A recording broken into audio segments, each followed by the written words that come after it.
Next আমরা আরেকটা জিনিস টেস্ট করব। কি টেস্ট করব এবার আমরা হচ্ছে এই বরাবর এই যে ফটো কারেন্ট দেখতেছি, এই বরাবর হচ্ছে আমাদের ভোল্টেজ। তো আমরা তো জানি যে আমাদের মোটামুটি জিনিসটা এরকম আসে, এই যে এইরকম কাইন্ড অফ আমরা পাই, রাইট? না, একটু একটু এরকম বেঁকে যায়, এটা এরকম পাই আমরা কিছুটা। গেল।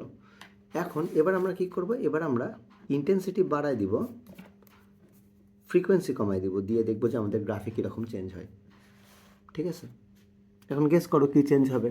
ইন্টেন্সিটি বাড়ালে কী হয় এটা তো আমরা আগে, মানে কমালে কী হয় এটা আমরা আগেই দেখছি, তাহলে বাড়ালে কী হবে গেস করো। এবার স্যাচুরেশন কারেন্টটা তাহলে একটু উপরে আসবে, তাই না? স্যাচুরেশন কারেন্টটা এবার দেখবো যে আমরা এইখানে কোথাও একটা পাইছি, পেয়ে এই যে এইরকম কিছু একটা হয়েছে। দেন আমি যখন আবার ফ্রিকোয়েন্সি কমাচ্ছি, ফ্রিকোয়েন্সি কমালে কী হবে বলো তো, এই যে ইলেকট্রনগুলো ছিল এদের গতিশক্তি কমে গেছে, তাহলে এদেরকে আমি যে যে থামাতে চাচ্ছি, থামানোর জন্য যে আমাদের ভোল্টেজ দেওয়ার দরকার সেটা আসলে এখন আমাদের কম লাগবে নাকি বেশি লাগবে? চিন্তা করো।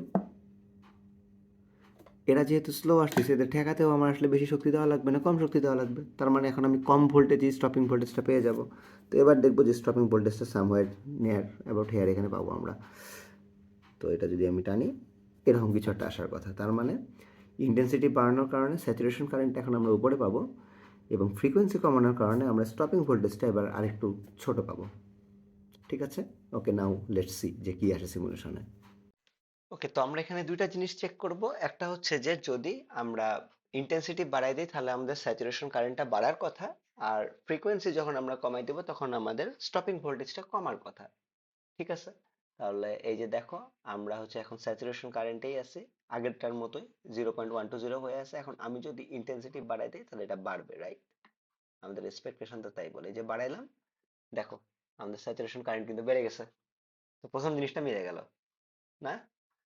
নেক্সট, নেক্সট হচ্ছে আমরা ফ্রিকোয়েন্সি কমাই দিব। ফ্রিকোয়েন্সি কমাই দেওয়া মানে কি? ফ্রিকোয়েন্সি কমাই দেওয়া মানে হচ্ছে আমরা তরঙ্গ দৈর্ঘ্য বাড়াই দিব। তো তরঙ্গ দৈর্ঘ্য ধরো আমরা বাড়াই, এখান থেকে কমান্ড দিয়ে দিই, লাইক এটাকে ধরো আমরা 500 এ নিয়ে গেছি, তার মানে আমরা ফ্রিকোয়েন্সি কমাই ফেলছি, রাইট? এখন ফ্রিকোয়েন্সি কমাইলে এত বেশি আসলে না দেই, এটা আমরা বেশি লাইট দিয়ে ফেলছি, আমরা এটাকে এখন 450 দিলাম। ওকে, 450 দিছি, তাহলে আমরা বললাম কি আমাদের স্টপিং ভোল্টেজটা কমে আসা উচিত। আগে ছিল কত? 0.78। তো ওয়ানে তো নাই, আমরা 0.78 দিয়ে ট্রাই করি। 0.78, তো ওই সময় দেখো আমাদের কিন্তু এই পর্যন্ত আসতেছিল ইলেকট্রন গুলো, এখন দেখো অর্ধেকই আসতেছে না, তার মানে স্টপিং ভোল্টেজ অবশ্যই অনেক কমে গেছে। আমরা দেখি 4.8 দিয়ে ট্রাই করি। 4.8 দিয়ে ট্রাই করেও খুব একটা মনে হয় সুবিধা করতে পারি নাই। আমরা এটা 1.8 দিয়ে ট্রাই করি। 1.8 দিয়ে যখন ট্রাই করছি তখন চলে যাচ্ছে কারেন্ট, আমরা পাইছি। 2.8 দিয়ে ট্রাই করি, কারেন্ট পাচ্ছে। 3.8 দিয়ে কারেন্ট করি, জিরো হয়ে গেছে। 3.2 দিয়ে ট্রাই করি, এখনো জিরো। দেখি আর একটু আর কি আশেপাশেই কোথাও আছে। ধরো এই যে 3.5 দিছি, 3.5 দেওয়াতে এই যে এরাই তো সবচেয়ে বেশি কাইনেটিক এনার্জি আলা ইলেকট্রন, এরা চলে যাচ্ছে এখনো। তো আমরা 3.8 দিয়ে ট্রাই করি, এই যে সবচেয়ে বেশি কাইনেটিক এনার্জি আলা ইলেকট্রন গুলা এখন, এই যে এদের তো কাইনেটিক এনার্জি সবচেয়ে বেশি, এই যে এরা এখন এখনো চলে যাচ্ছে। Let's try 42।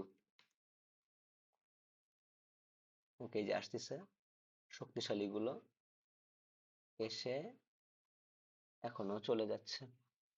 Let's try 48। ওকে, 48 এসে দেখো যেটা একদম কাছে এসে ঠেকে যাচ্ছে, তাই না? এই যে এরাই তো ছিল সবচেয়ে বেশি গতিশক্তি আলা। 48 এসে মোটামুটি কাছে এসে ঠেকে যাচ্ছে, তো আমরা বলতে পারি 46 মনে হয় পেয়ে যাব। এই যে এটার কাইনেটিক এনার্জি অনেক বেশি, যাচ্ছে যাচ্ছে যাচ্ছে যাচ্ছে যাচ্ছে যাচ্ছে যাচ্ছে, 40 আসলে 5-এই পাবো। I think 5 is the right one. এই যে আসতেছে, এদের কাইনেটিক এনার্জি অনেক বেশি এটার। এটা হচ্ছে এই যে দেখো একদম কাছে গিয়ে থেমে গেল। তো এই 45 44 এর অ্যারাউন্ডে তো আমরা পাইছিলাম আগে 0.78, এখন পাচ্ছি 0.45 বা 46 এর অ্যারাউন্ডে। তো আমাদের স্টপিং ভোল্টেজ কিন্তু আসলে কমে গেছে। তো এই যে এটাও মিলে গেল।